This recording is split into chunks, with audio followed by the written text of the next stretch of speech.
President.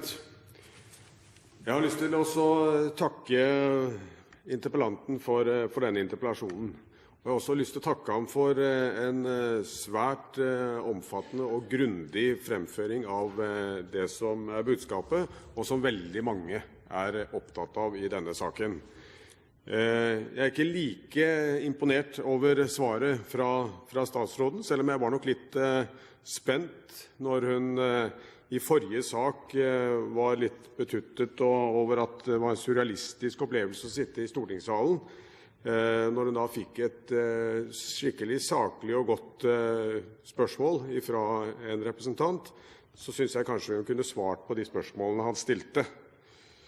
Men det er vel den type svar vi får fra pressede statsråder som ikke oppfyller sine egne planer.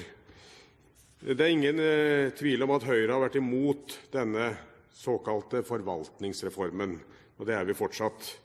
Det er jo den reformen som det ble noe av egentlig, av denne store regionreformen, som altså skulle regionalisere hele det regionale Norge. Man endte altså med å overføre 18 000 kilometer dårlig vei til fylkeskommunene og ferjene, og så var det litt ferniss innenfor Innovasjon Norge og noe småtteri. Det var det hele. Og så spør interpellanten med god grunn, fordi at en av våre aller største organisasjoner har satt søkelyset på at det er faktisk ikke måloppnåelse i de overføringene som er gitt til fylkeskommunene. Jeg snakker da om NAF, og flere har vært inne på de 700 millionene som her kunne ha vært anvendt i vei. Og det har vi fortsatt ikke fått svar på, men statsråden skal nå ha et innlegg til, så jeg regner med at hun vil svare der.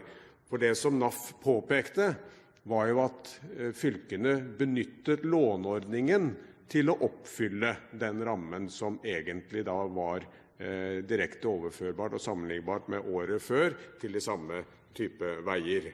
Og det betyr at en hel del av rammeoverføringen har altså gått til andre formål, fordi at fylkeskommunene selvfølgelig er presset på økonomi.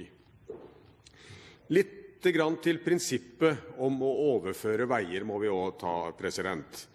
Der har vi i alle år forholdt oss til veiloven, som sier at veiene skal ikke kunne overføres uten at de er i god stand. Jeg var nylig på et spennende seminar hvor en tidligere Arbeiderparti-statsråd, Matz Sandman, ga sin opplevelse til kjenne hvordan dette opplevdes. Han hadde også da vært fylkesrådmann, og de hadde overført veier til en kommune i det fylket, og fikk beskjed fra staten om at det kunne man ikke uten videre gjøre, uten at man hadde gjort istandsettelse i henhold til veilovens paragraf 7. Så er han fortsatt fylkesrådmann når han da får overført jeg vet ikke hvor mange kilometer det ble til Buskerud, president, men da velger altså regjeringen å bare lage en ny paragraf i veiloven som gjør at dette kan man gjøre allikevel. Slik kan altså en stat og en regjering gjøre som jeg vil si ikke er opptatt av den fylkeskommunen som de fremholder som så flink til å løse oppgaver. Og det er å stikke dette under en stol, president, og ikke trekke fram de mange frustrasjoner som kommer fram i alle sammenhenger på dette feltet fra fylkesordfører og fylkespolitikere og andre. Jeg har lyst til å ta opp et poeng som ikke har vært tatt opp av andre, og det gjelder fylkeskommunale bompengeprosjekter, hvor staten fortsatt regulerer i detalj betingelsene for dette.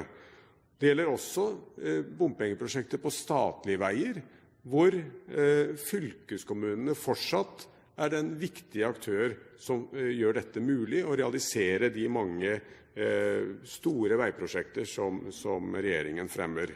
Her er et misforhold som regjeringen bør svare for.